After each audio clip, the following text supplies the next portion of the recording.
നമസ്തേ. വീണ്ടും ഒരിക്കൽ കൂടി വരികയാണെന്ന്. നേരത്തെ നമ്മൾ ആ പരമ്പരയെ കുറിച്ച് ഒന്ന് സംസാരിച്ചു. ഇനി ആ പരമ്പരയിലെ കാര്യങ്ങൾ പ്രത്യേകിച്ച് പറയണമല്ലോ. ആ പരമ്പരയില് നമ്മുടെ മാധ്യമത്തിൽ വന്ന മാനിഷാത, ആ കൊടും ക്രൂരത ഞാനൊന്ന് വായിക്കാം. രാമായണ കഥ ഉപദേശിച്ച് ഇത് വലുതാക്കിക്കോട്ടെ. രാമായണ കഥ ഉപദേശിച്ച് നാരദൻ മടങ്ങിയ ഉടനെ താമസ നദിയിൽ സ്നാനത്തിനായി പോകുന്ന വാൽമീകി ക്രൗഞ്ച പക്ഷികളിലൊന്നിനെ പാപനിശ്ചയനായ നിഷാദൻ വധിക്കുന്നതും പിടഞ്ഞു മരിക്കുന്ന ഇണയെ നോക്കി സഹചാരിയായ പക്ഷി കരയുന്നതും ദർശിച്ചു. അദ്ദേഹത്തിൽ നിന്ന് ഒരു ശ്ലോകം ഉയർന്നു. മാനിഷാദ പ്രതിഷ്ഠാം ത്വമഗമ. അറിയാലോ ശ്ലോകം എന്താണെന്ന്. ആ കാഴ്ചയുടെ ദുഃഖത്തിൽ നിന്നാണ് വാൽമീകി രാമായണ കഥ രചിക്കാൻ ആരംഭിച്ചത് എന്ന് ധ്യാന ശ്ലോകത്തിൽ ആനന്ദവർദ്ധനൻ നിരീക്ഷിക്കുന്നുണ്ട്. ഇവിടെ നിഷാദന്റെ കഠിന പ്രവൃത്തിയെ പാപകർമ്മമായിട്ടാണ് വാൽമീകി വിലയിരുത്തുന്നത്. ഇവിടെ പ്രധാനപ്പെട്ട ചില കാര്യങ്ങൾ മറിഞ്ഞു കിടപ്പുണ്ട്. ബ്രാഹ്മണിക്കൽ ഹെജിമണി നിങ്ങൾക്ക് മനസ്സിലാക്കണം. ആ ക്രൗഞ്ച പക്ഷികള്, ഇണപ്പക്ഷികള്, ആ പക്ഷികളിൽ ആണിനെ കൊന്നു. ആ കൊന്ന നിഷാദൻ അന്നത്തിന് വേണ്ടിയിട്ടാണ്, ആഹാരത്തിന് വേണ്ടിയാ കൊന്നതെന്ന് ഓർക്കണം. അതിനെയാണ് വാൽമീകി ശപിച്ചത്. കഷ്ടമാണ്. Brahmanical hegemony. വാൽമീകിക്ക് ഭിക്ഷയിലൂടെയും മറ്റും ആഹാര ലഭ്യത ഉറപ്പുവരുത്താൻ കഴിയുമ്പോൾ അത്തരം ഒരു ഉറപ്പ് നിഷാദനില്ല. കഷ്ടമാണ്. ഈ നിഷാദന്റെ കാട്ടില് ഈ ഇണപ്പക്ഷികളിൽ ആൺപക്ഷിയെ കൊന്നാൽ മാത്രമേ നിഷാദന് വിശപ്പടങ്ങുള്ളൂ. എന്തോ സങ്കടം. Doctor TS. ശ്യാംകുമാർ ബുദ്ധി രാക്ഷസനാണ്. സമ്മതിച്ചു കൊടുക്കണം. ബുദ്ധി രാക്ഷസൻ. കാരണം നിഷാദിന്റെ ഡ്യൂട്ടി കൊന്നു തിന്നുക എന്നുള്ളത് മാത്രമാണ്. ആ നാട്ടിൽ അല്ലെങ്കിൽ ആ കാട്ടിൽ വിശപ്പടക്കാൻ കിഴങ്ങ് വർഗങ്ങളില്ല, ഫലമൂലാദികളില്ല, ഒന്നുമില്ല. ഈ ഇങ്ങനെ ഇണകളായിട്ട് നിൽക്കുന്ന പക്ഷികളിൽ ആൺപക്ഷിയെ കൊന്നാൽ മാത്രമേ നിഷാദന്റെ വിശപ്പടങ്ങൂ. അതിനാണ് ആര് വാൽമീകി തുരങ്കം വെക്കുന്നത്. ബ്രാഹ്മണിക്കൽ ഹെജുമണി അല്ലാതെ പിന്നെ എന്ത് കിടുമണിയാണിത് ചോദിക്കാതെ. Doctor TS. ശ്യാംകുമാർ വേദന കൊണ്ട് പുഴയുകയാണ്. ആ നിഷാദനെ ഓർത്ത് നമുക്കും കരയണ്ടേ?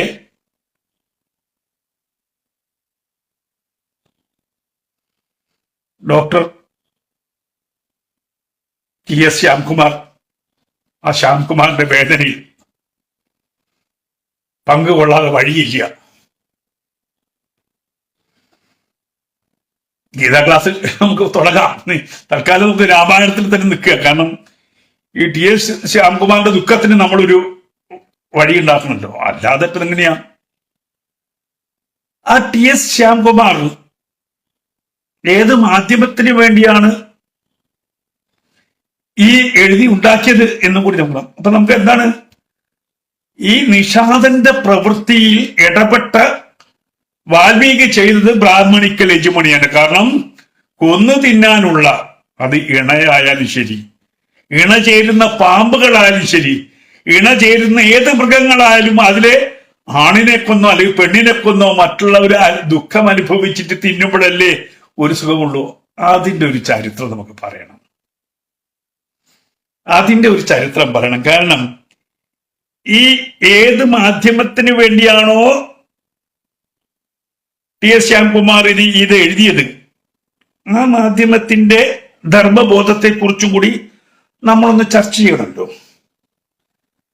അത് ഇതേപോലെ തന്നെ ക്രൗഞ്ച മിഥുനങ്ങളിൽ ഒന്നിനെ കൊന്ന ഒരു ചരിത്രം ആ കൊന്ന വേടന്റെ ദുഃഖമാണ് ഇദ്ദേഹത്തെ, ഡോക്ടറെ വേദനിപ്പിച്ചത്. ഇനി ഞാൻ വേറൊരു കഥ പറയാം. അങ്ങ് അറേബ്യയിൽ പണ്ട് സംഭവിച്ച ഒരു കഥയാണ്. ഒരു യഹൂദി ഗോത്രം, അറിയപ്പെടുന്ന ഒരു യഹൂദി ഗോത്രം, ആ യഹൂദി ഗോത്രത്തിനെതിരെ മഹോന്നതൻ പട നയിച്ചു. കണ്ടേ, കേൾക്കണം, ഈ നമ്മുടെ ഡോക്ടർ കേൾക്കണത്. പട നയിച്ച് ഗോത്രത്തലവനെ ടിശും വെട്ടി നുറുക്കി. ഗോത്രത്തലവന്റെ മക്കളെ വെട്ടി നുറുക്കി. ഗോത്രത്തലവന്റെ അവിടെ ഒരു പെൺകുട്ടി ഉണ്ടായിരുന്നു, സുന്ദരിയായ പെൺകുട്ടി. ആ പെൺകുട്ടിയുടെ മുമ്പിൽ വെച്ച് അതിന്റെ ഭർത്താവിനെയും വെട്ടി നുറുക്കി. മാനുഷാത പറയാൻ വാൽമീകി ഉണ്ടായിരുന്നില്ല, മഹോന്നതനും പറഞ്ഞില്ല, മാനുഷാത പറഞ്ഞില്ല. അങ്ങനെ സ്വന്തം കൺമുമ്പിൽ വെച്ച് ഭർത്താവ്, സഹോദരങ്ങൾ, പിതാവ് ഇവരെയൊക്കെ വെട്ടി നുറുക്കുന്നത് കണ്ട ആ സ്ത്രീ പുഞ്ചിരിക്കായിരുന്നില്ല, അല്ലേ? പുഞ്ചിരിക്കോ? ഇല്ല, കരയുകയായിരുന്നു. അങ്ങനെ ആ ഗോത്രത്തെ മുഴുവൻ തകർത്ത് കളഞ്ഞതിന് ശേഷം ഉടനെ അവിടുത്തെ സമ്പത്തെടുത്ത് പങ്കുവെച്ചു. ബാക്കിയുള്ളത് സുന്ദരികളായ പെണ്ണുങ്ങളെ, അതിന് ഈ പെണ്ണുങ്ങളെയും പങ്കുവെച്ചു. അത് കഴിഞ്ഞ് കുറച്ച് കഴിഞ്ഞപ്പം മഹോന്നതിന്റെ അടുത്ത് ഒരാൾ പറഞ്ഞു, മഹോന്നത, ഒരു നല്ല ചരക്ക് നമ്മുടെ ഇനിയാള് സ്വന്താക്കിയിട്ടുണ്ട്, അത് താങ്കൾക്കാണ് ചേരുക. ആരെവിടെ? വരട്ടെ. കൊണ്ടുവന്നു. മഹോന്നതം നോക്കുമ്പം സുന്ദരിയായ പ്രാവ്, പ്രാവ് കയ്യോട് മഹോന്നതം പിടിച്ചു കൊണ്ടുപോയി. അച്ഛനെ കൊന്ന, ഭർത്താവിനെ കൊന്ന, സഹോദരങ്ങളെ കൊന്ന അതേ രാത്രിയിൽ ആ ക്രൗഞ്ചപ്പക്ഷിയിലെ ഇണപ്പക്ഷിയെ കൊണ്ടുപോയി പൂശി മഹോന്നതൻ. പക്ഷേ ആ പക്ഷി, ജീവിച്ചിരുന്ന പക്ഷി വെറുതെ ഇരുന്നില്ല. മഹോന്നതന് ആടിന്റെ മാംസത്തിന്റെ കൂടെ കുറച്ച് വിഷം കലക്കി കൊടുത്തു. അങ്ങനെയാണ് ഒരു കൊല്ലം നീണ്ടുനിന്ന മഹായാതനയിൽ ആ മഹോന്നതൻ ഇഹലോകവാസം വെടിയുന്നത്. ഡോക്ടർ ഒരു പ്രാവിനെ, അതായത് ഇണകളായി നിൽക്കുന്ന ഒരു പ്രാവിനെ കാണാൻ വന്നപ്പോ ബ്രാഹ്മണിക്കൽ ഹെജുമണി പറഞ്ഞു, മാനിഷാത പ്രാവുകളുടെ കാര്യം. ഇപ്പുറത്തോ ഒരു യഹൂദ കുലത്തിലെ അച്ഛനെയും അമ്മയെയും ഭർത്താവിനെയും ഒക്കെ കൊന്നപ്പോഴും മാനിഷാത എന്ന് പറയാൻ ബ്രാഹ്മണിക്കൽ ഹെജുമണിയായിട്ടുള്ള പോട്ടെ മഹോന്നതനുണ്ടായില്ല. അത് കഴിഞ്ഞിട്ട് ഈ രക്തം കണ്ട് തരിച്ചു നിന്ന ആ സ്ത്രീയെ അന്ന് രാത്രി തന്നെ ഭോഗിച്ച, സ്വന്തമാക്കി, അടിമയാണല്ലോ, കാരണം യുദ്ധത്തിൽ തോറ്റാൽ അടിമയാണ്. ആ സ്ത്രീയെ കൊണ്ടുപോയി അന്ന് രാത്രി തന്നെ ഭോഗിച്ച, സാറിന് പറയും 3 മാസത്തെ ഒരു അളവൊക്കെ ഉണ്ടെന്നുള്ള കണക്ക്, മൂപ്പർക്ക് കണക്കൊന്നുമില്ല, അന്ന് രാത്രി തന്നെ പൂച്ചി. രാമായണത്തെയും ഈ കഥയും ഒന്ന് എടുത്തു നോക്കൂ.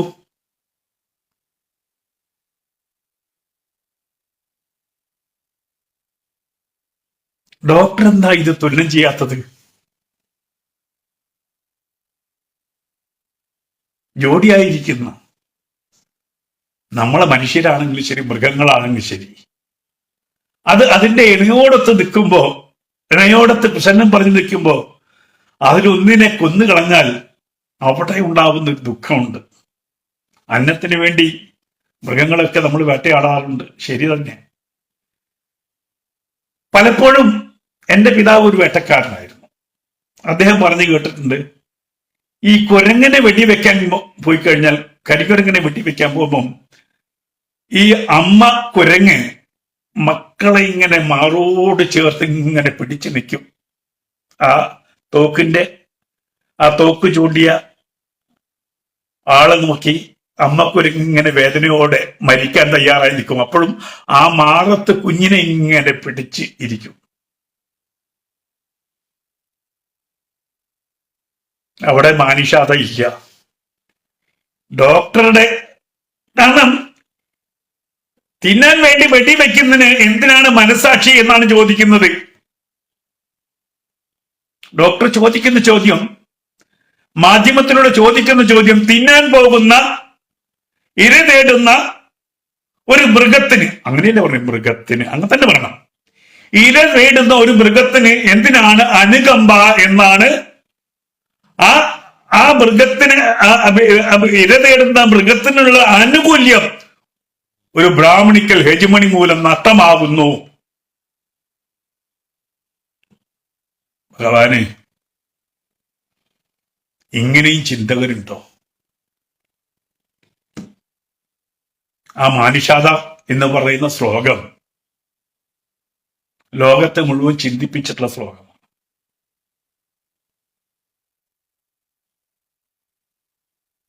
മാനുഷാത എന്ന് പറഞ്ഞ ശ്ലോകം എന്നെ പോലെ ഞാനത് കേട്ടപ്പോൾ എനിക്ക് വല്ലാതെ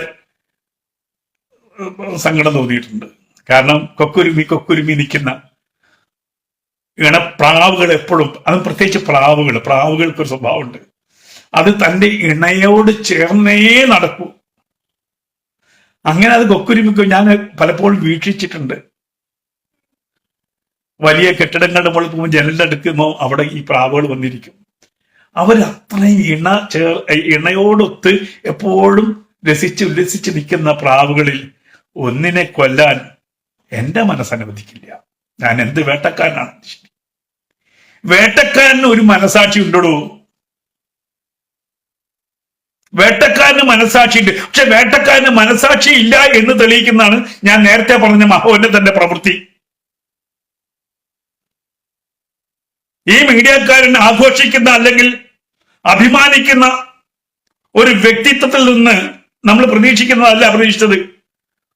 അച്ഛനെ കൊന്നു, സഹോദരങ്ങളെ കൊന്നു, ഭർത്താവിനെ കൊന്നു, അന്ന് രാത്രി തന്നെ.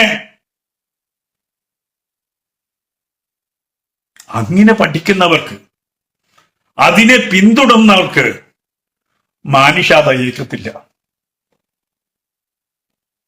മാനുഷാത ഏക്കൂ?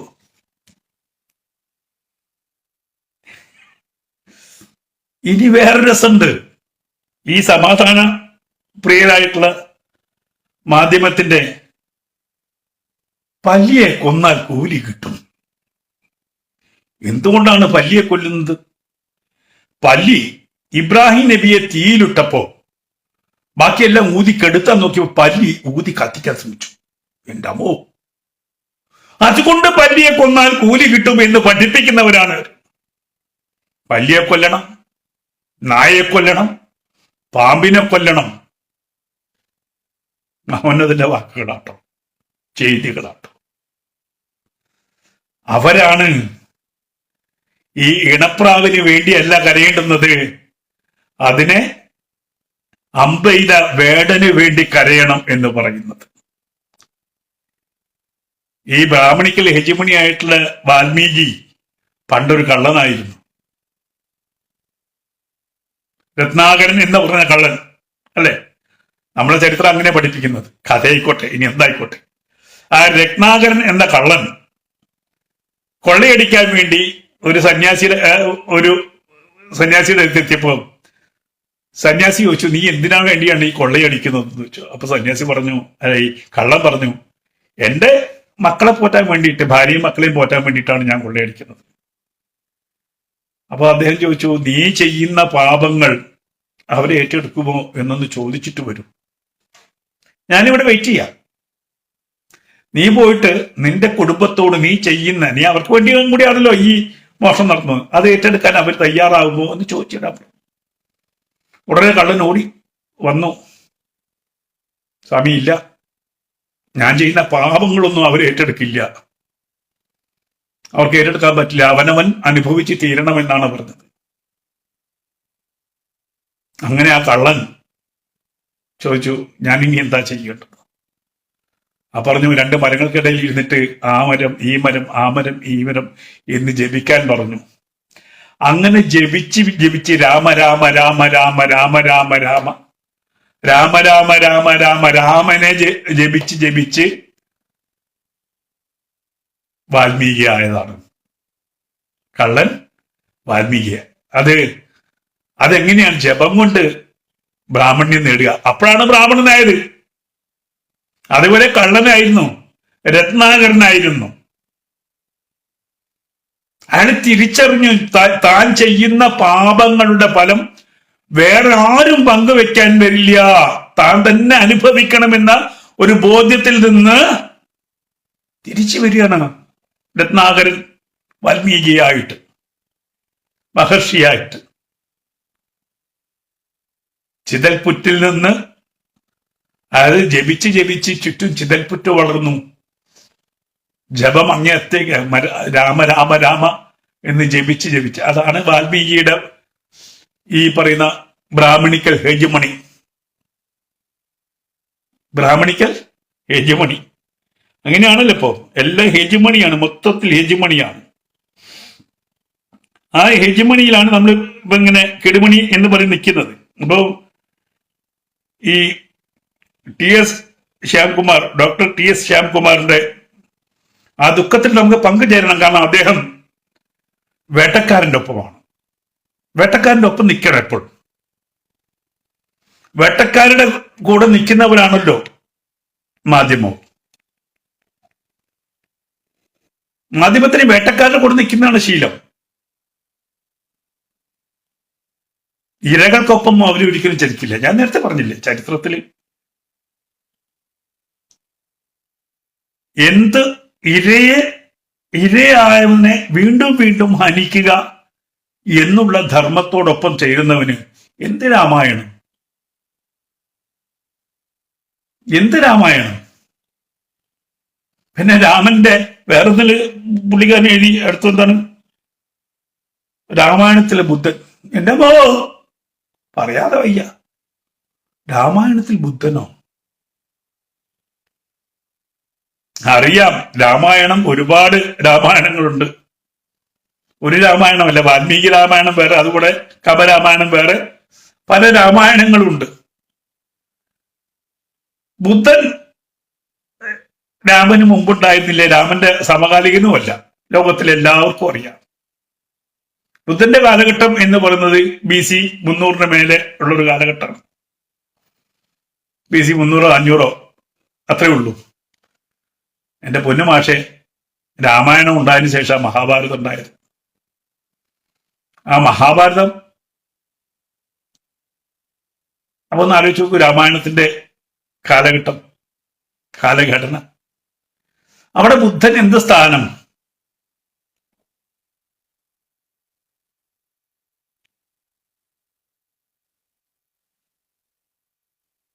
അപ്പൊ രണ്ട് കാര്യങ്ങൾ നമ്മളിതിൽ ചിന്തിക്കണം. അതായത് മാധ്യമം ഉൾപ്പെടുന്ന ഒരു വിഭാഗത്തിന് ഹൈന്ദവരെ ബ്രാഹ്മണനായിട്ടും ഏറ്റവും താഴെയുള്ള ആരാ പറഞ്ഞു ശൂദ്രനായിട്ടും വിഭജിച്ച് നിർത്തണം. ബാക്കിയൊക്കെ വിടുക, ക്ഷത്രിയൊക്കെ വിട്ടേക്കുക. ശൂദ്രനും ബ്രാഹ്മണനുമായിട്ട് വിഭജിച്ച് നിന്നാലേ ഹിന്ദു ചിതറി നിൽക്കുള്ളൂ. അതുകൊണ്ട് ഹിന്ദുവിനെ തന്നെ ഉപയോഗിക്കുക കൃത്യമായിട്ട്. ഇത് മാധ്യമത്തിലെ ഒരു മുസൽമാൻ എഴുതിയതല്ല, എഴുതിയത് ഡോക്ടർ ശ്യാംകുമാറാണ്. ബുദ്ധിമാനാണ്, ബുദ്ധിരാക്ഷസനാണ്. അദ്ദേഹത്തിന് എന്തും എഴുതാമല്ലോ. അങ്ങനെ ബുദ്ധിരാക്ഷസനായിട്ടുള്ള ഇതേപോലത്തെ മാധ്യമങ്ങൾക്ക് വേണ്ടി ഹിന്ദുവിനെ ഇല്ലാതാക്കാൻ വിടുപണി ചെയ്യുന്നവർ, അങ്ങനെയല്ലേ പറ്റുള്ളൂ. വിടുപണി എന്നല്ല പറയാ അല്ലെ? സ്വന്തം കുലത്തെ ദ്രോഹിക്കുന്നവരെ, അതിനെ ശിഥിലമാക്കുന്നവരെ എന്താ വിളിക്കേണ്ടെന്ന് എനിക്കറിയില്ല. നിങ്ങളൊരു പേരിട്ട് വിളിക്കും. അദ്ദേഹത്തിന്റെ ഡോക്ടറേറ്റ് എന്തിനാണെന്ന് എനിക്കറിയില്ല. രാമായണം മുഴുവൻ തപ്പിയിട്ട് മൂപ്പർക്ക് കിട്ടിയതാണ് ഈ ക്രൗചപക്ഷികളിൽ ഒന്നിനെ കൊന്നവന്റെ അവകാശത്തെക്കുറിച്ച് സംസാരിക്കാൻ വേണ്ടി മാത്രമാണ്. ബാക്കിയൊന്നും അദ്ദേഹം കണ്ടില്ല. രാമനെ കണ്ടില്ല, ലക്ഷ്മണനെ കണ്ടില്ല, ഭരതനെ കണ്ടില്ല.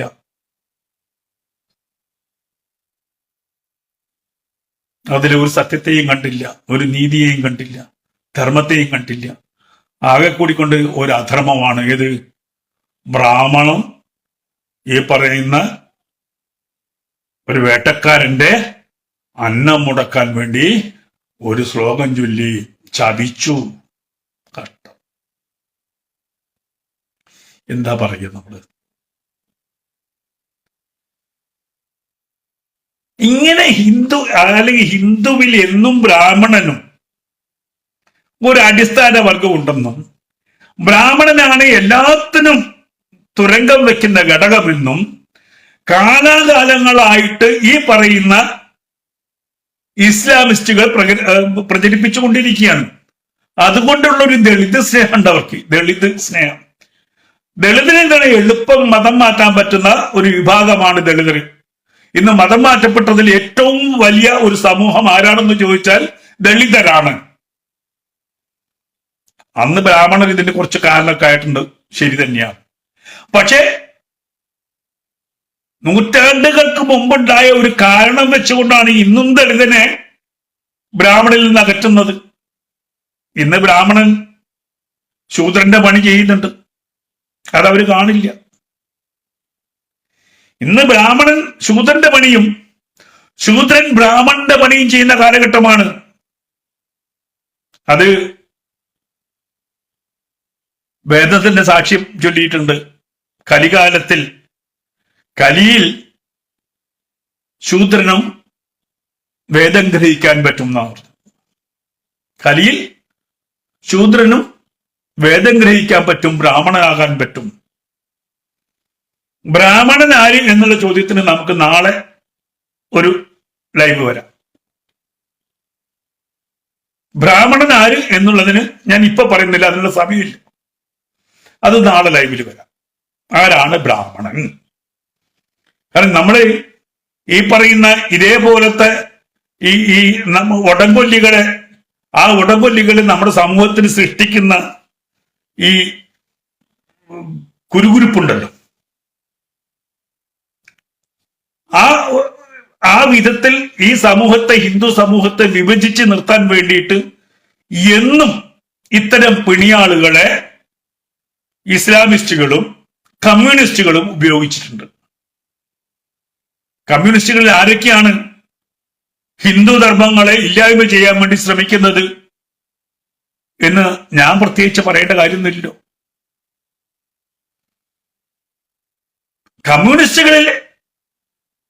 കമ്മ്യൂണിസ്റ്റുകളിൽപ്പെട്ട ബുദ്ധിജീവികളാണ് എപ്പോഴും ഈ രാമായണത്തില് നേരത്തെ പറഞ്ഞ പോലെ രാമൻ എന്താ ഒളിഞ്ഞു നമ്പ് ചെയ്തത്, എന്തിനാ സീതയെ ഉപേക്ഷിച്ചത് എന്നൊക്കെയുള്ള ചോദ്യം കൊണ്ടുവരുന്നതും അതിനനുസരിച്ചിട്ട് അവരുടേതായ വീക്ഷണ കോണകങ്ങൾ ഉണ്ടാക്കുന്നതും ഈ പറയുന്ന കമ്മ്യൂണിസ്റ്റ് പ്രത്യയശാസ്ത്രക്കാരാണ്.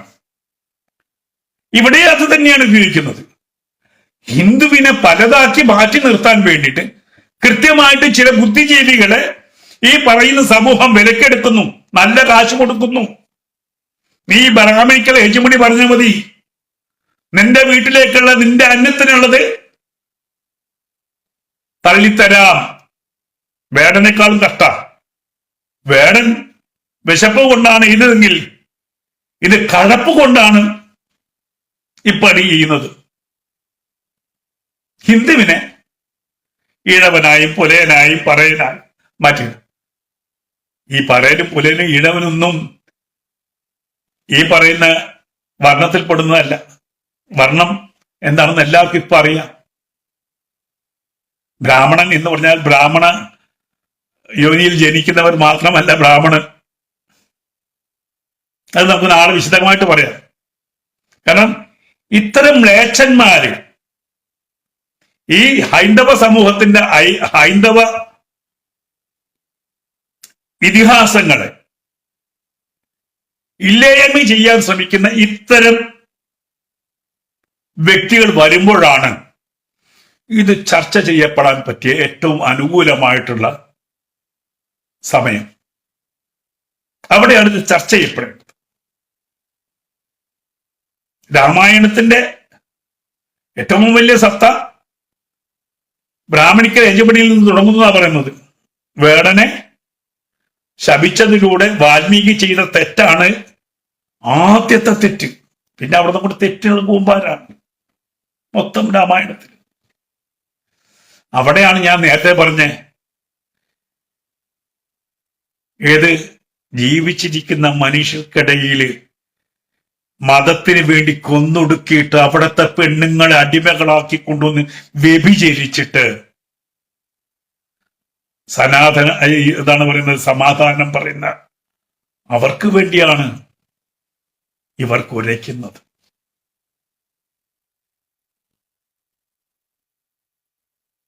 ആ ധർമ്മത്തിന്റെ കീഴിൽ എന്തൊക്കെയാണ് അധർമ്മങ്ങളുള്ളത് ഞാൻ പറയുന്നില്ല. ഇന്ന് നമ്മുടെ AI-യുടെ കാലഘട്ടമാണ്. ചോദിച്ചാൽ മതി,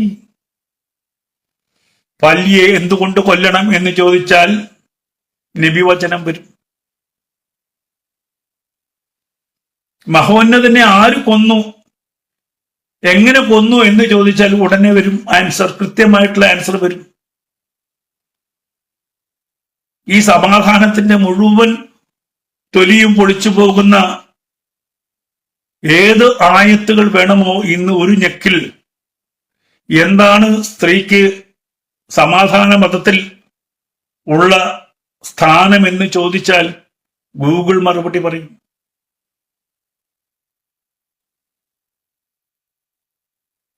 ഞാൻ തമാശ പറഞ്ഞതല്ല, ഞാൻ പറഞ്ഞില്ലേ, ഞാൻ വെറുതെ എനിക്ക് ഇങ്ങനൊരു പണ്ട് കേട്ടിട്ടുണ്ട്, പല്ലിയെ കൊന്നാൽ അപ്പ കൂലി എന്നാ പറഞ്ഞിരിക്കുന്നത്.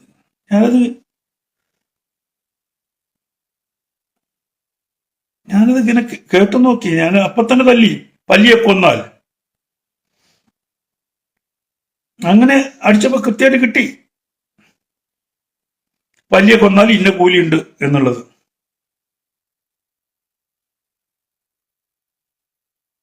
നിങ്ങൾ അടിച്ചു നോക്കൂ.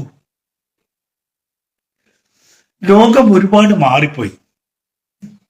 ഇപ്പൊ ഞാനിപ്പം ഒരാള് പറയുകയാണ് വേദത്തിൽ ഇന്നതുണ്ട്, അത് അടിച്ചു നോക്കിയാൽ അത് സത്യമാണോ തെറ്റാണോ എന്ന് അപ്പൊ കിട്ടും.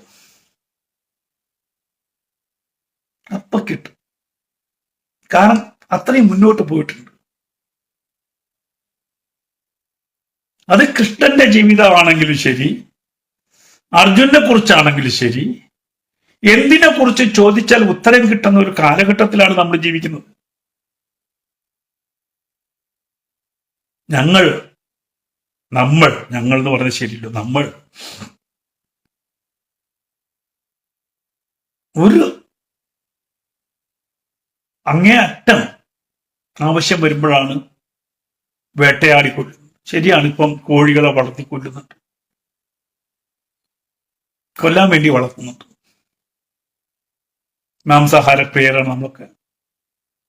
വെജിറ്റേറിയൻസ് ഉണ്ട്, ഇഷ്ടംപോലെ വെജിറ്റേറിയൻസ് ഉണ്ട്. എങ്ങനെ മാംസം ഭക്ഷിക്കുന്നവരാണെങ്കിൽ ശരി,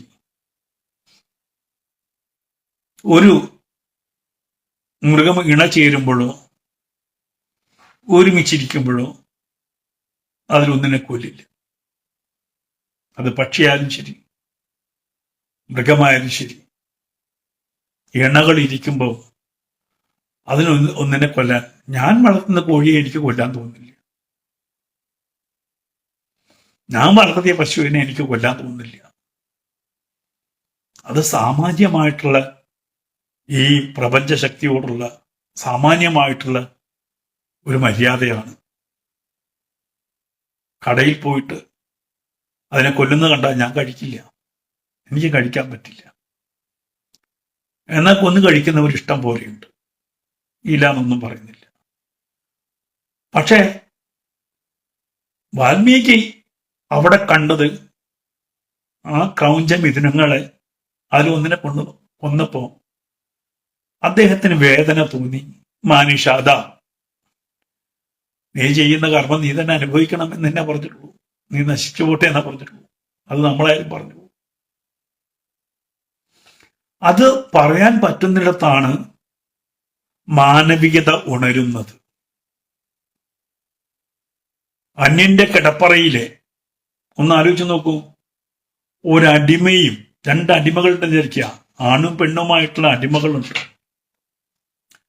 ആ അടിമ ഭക്ഷണമൊക്കെ കഴിച്ച് അകത്തേക്ക് കിടന്ന് ഇണചേരാൻ നിൽക്കുമ്പോഴാണ് ഭാര്യയും ഭർത്താവും ചിലപ്പോൾ ഇങ്ങനെ കുശലൊക്കെ പറഞ്ഞുകൊണ്ടിരിക്കുമ്പോൾ അടിമയുടെ ഉടമസ്ഥന് തോന്നുക, ആരെവിടെ? ആ അടിമ സ്ത്രീയെ വിളിക്കൂ. ഉടനെ ഈ ബെഡ്റൂമിൽ ഇരിക്കുന്ന ആ അടിമ സ്ത്രീ നേരെ യജമാനന്റെ മുറിയിലേക്ക് പോയി യജമാനന്റെ ഭോഗവസ്തുവായിട്ട് മാറുക. ഇത് അംഗീകരിക്കുന്ന ആ പരമ്പരയെ നിങ്ങൾ എന്തു പറയും?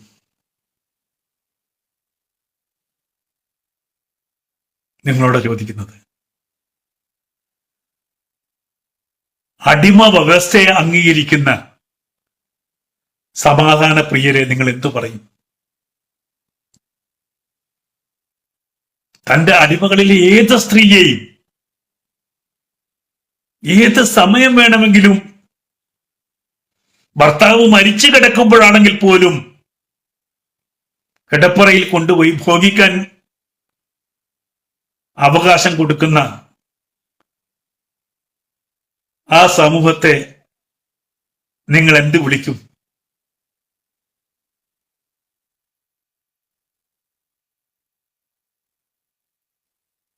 അതിനെക്കുറിച്ച് ചിന്തിക്കാതെ ഒരു വേടന്റെ അവകാശത്തെക്കുറിച്ച് ചിന്തിക്കുന്ന ഡോക്ടറെ കുറിച്ച് ഞാൻ എന്താ പറയേണ്ടത്? ഞാൻ എന്തു പറയണം?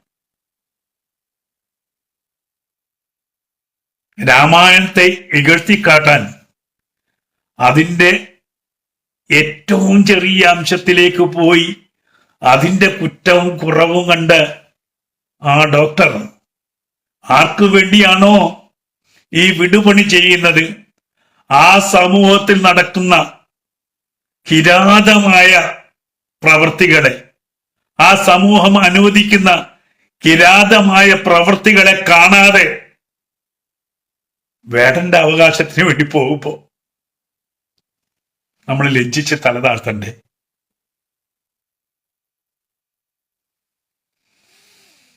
നമ്മൾ ലജ്ജിച്ച് തലതാഴ്ത്തണ്ടേ? അതുകൊണ്ട് എനിക്ക് ആ ഡോക്ടറോട് പറയാനുള്ളത്, ഇന്ന് രാമായണത്തോട് ചെയ്യുന്ന, അല്ലെങ്കിൽ ആ വേടന്റെ കൂടെ നിൽക്കുന്ന TS ശ്യാംകുമാർ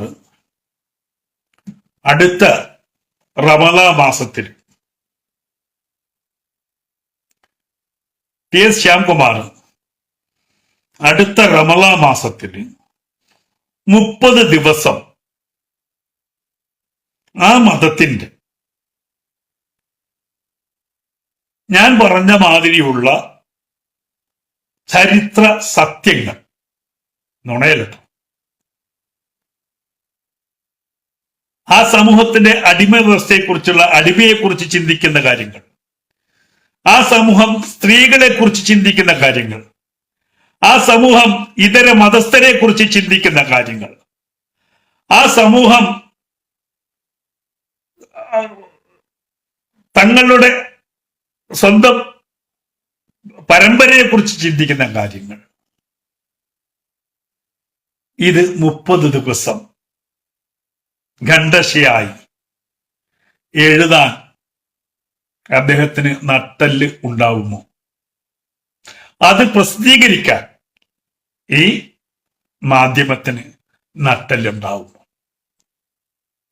നോമ്പിന്റെ 30 ദിവസം ഞങ്ങൾ വേണമെങ്കിൽ നമ്പറുകൾ തരാം. ബുഖാരിയുടെ ആയത്തുകൾ, ഈ ബുഖാരിയുടെ പുസ്തകത്തിലെ പേജും നമ്പറും അതിന്റെ ഇതിവൃത്തവും ഡോക്ടർക്ക് വായിച്ച് മനസ്സിലാക്കാം. അങ്ങനെ മനസ്സിലാക്കിയിട്ട് 30 ദിവസം, ഞങ്ങളിപ്പം രാമായണ മാസത്തിലൂടെ പോകുന്നുണ്ട്, 30 ദിവസം താങ്കളിപ്പം ഖണ്ഡശ പ്രസിദ്ധീകരിക്കുന്നത് പോലെ സ്ത്രീകൾ, അടിമകൾ എന്തിന് ഈ പല്ലീനെ വിലങ്ങെടുക്ക? പല്ലി, പാമ്പ്, പട്ടി തുടങ്ങി എല്ലാത്തിനെ കുറിച്ചും ആ സമാധാന പ്രിയർ വെച്ചു പുലർത്തുന്ന ധാരണ എന്താണെന്ന് ഒന്ന് ഖണ്ഡശ പ്രസിദ്ധീകരിക്കണം. ചിലർ തുടങ്ങി വെക്കുമ്പോഴാണ് നമുക്ക് സംസാരിക്കാൻ അവസരം കിട്ടുക. അതുകൊണ്ട് എന്തായാലും ബ്രാഹ്മണിക്കൽ ഹെജുമണി ഇന്ന് കിട്ടി. നാളെ ഇതേപോലെ വൈകിട്ട് ആ എന്താണ് ബ്രാഹ്മണിക്കൽ ഹെജുമണി എന്നും ആരാണ് ബ്രാഹ്മണൻ എന്നും നമുക്കൊന്ന് വെറുതെ എന്റെ അറിവ് വെച്ചിട്ട്, അടുത്ത കാലത്ത് വന്ന ഒരു മേത്തനല്ല ഞാൻ, കോയ എന്നാ വിളിക്കുന്നത് പലരും. ആ കോയക്ക് ഈ ധർമ്മത്തിൽ വന്നതിന് ശേഷം കിട്ടിയ അറിവ് വെച്ചിട്ട് നാളെ വൈകിട്ട് 8-8:30 നമുക്ക് വീണ്ടും സന്ധിക്കണം. അപ്പൊ ഡോക്ടർ ഞാൻ പറഞ്ഞത് ഏറ്റെടുക്കണം. അടുത്ത നോമ്പിന് 30 ദിവസം ഈ പറയുന്ന ഞാനിപ്പോ ഇന്ന് ഈ ചർച്ചയിൽ പറഞ്ഞ സന്ദർഭങ്ങൾ തൊട്ട് ഈ പല്ലിയോടും പാറ്റയോടും പട്ടിയോടും ഒക്കെ ഉള്ള സമീപനങ്ങൾ, സ്ത്രീയോടുള്ള സമീപനങ്ങൾ, സ്ത്രീയുടെ എങ്ങനെയാണ് വിവാഹം ചെയ്യേണ്ടുന്നത്, എങ്ങനെയാണ് വിവാഹമോചനം നടത്തുന്നത് ആ സമൂഹത്തിലെ വ്യഭിചാരം എന്താണ് വസ്ത്രം, ആ വസ്ത്രം ഈ അടിമയ്ക്കും ഉടമയ്ക്കും ഒരേ വസ്ത്രമാണോ, ഇതൊക്കെ ഒന്ന് ചിന്തിക്കണം. ഈ തുപ്പിയാൽ കുടിക്കാമോ, മൂത്രം കുടിക്കാമോ, ഇത് ഡോക്ടർ കൃത്യമായിട്ട് ചിന്തിക്കണം. തുപ്പിയ വെള്ളം കുടിക്കാമോ, മൂത്രം കുടിക്കാമോ, ഒട്ടകത്തിന്റെ മൂത്രം കുടിക്കാമോ? ഇതൊക്കെ വലിയ കാര്യമായിട്ട് എഴുതി വെച്ചിട്ടുള്ള കാര്യങ്ങളാണ്. ഡോക്ടർ വേണമെങ്കിൽ എന്നോട് ചോദിച്ചാൽ തെളിവ് ഞാൻ തരാം. തുപ്പി വെള്ളം കുടിച്ചിട്ടുണ്ട്, മൂത്രം കുടിച്ചിട്ടുണ്ട്, ഈ പറയുന്ന മഹോന്നതന്റെ മൂത്രം കുടിച്ചിട്ട് സ്വർഗത്ത് പോയിട്ടുണ്ട്. അങ്ങനെയുള്ള 100 കാര്യങ്ങൾ. ഞാനിപ്പോ രാമായണത്തെ ഇല്ലായ്മ ചെയ്യാൻ വേണ്ടി ശ്രമിക്കുന്ന ഡോക്ടർക്ക് തരാം. റമദാൻ മാസത്തിൽ 1 ഖണ്ഡശ എഴുതണം. ഹിന്ദുക്കളുടെ പുതുകത്ത് മാത്രം കയറിയാൽ പോരല്ലോ ഡോക്ടറെ. എല്ലായിടത്തും ഉണ്ട്, ക്രിസ്ത്യാനികളിലും ഉണ്ട്, മുസ്ലിങ്ങളിലും ഉണ്ട്, ഹൈന്ദവരിലൊക്കെ ഉണ്ട്. ഇതേപോലെ പോരായ്മകളും കാര്യങ്ങളും വിശ്വസിക്കാൻ പറ്റാത്ത കാര്യങ്ങളൊക്കെ എല്ലാ സമൂഹത്തിനും ഇല്ലേ? അപ്പൊ ആ എല്ലാ സമൂഹത്തിനെ കുറിച്ച് എഴുതണ്ടേ? രാമായണ മാസത്തില് രാമനെ കുറിച്ച് മോശമായിട്ട് എഴുതുകയാണെങ്കിൽ, രാമായണത്തെ കുറിച്ച് മോശമാകുകയാണെങ്കിൽ തിരിച്ച് അതേപോലെ മറ്റ് മതങ്ങളുടെ വിശേഷപ്പെട്ട മാസങ്ങളിൽ ആ വിശേഷപ്പെട്ടതിനെയും ഒന്ന് വിശേഷിച്ച് എഴുതണം എന്നുള്ളതാണ്.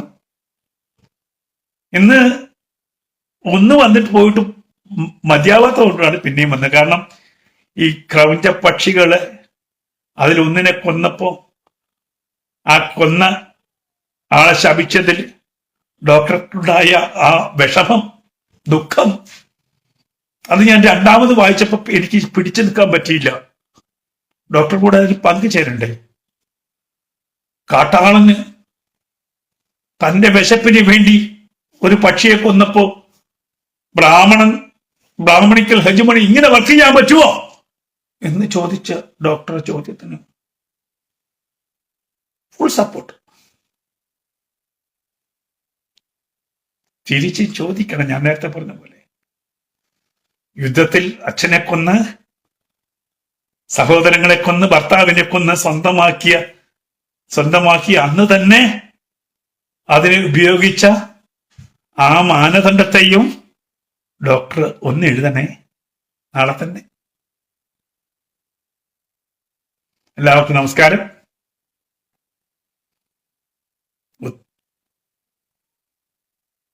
വീണ്ടും നാളെ വൈകിട്ട് നമുക്ക് ആരാണ് ബ്രാഹ്മണൻ എന്ന് നമ്മുടെ അറിവ് വെച്ച് നമുക്കൊന്ന് സംസാരിക്കാം. എല്ലാവർക്കും നന്ദി, നമസ്കാരം, ജയ് ഹിന്ദ്.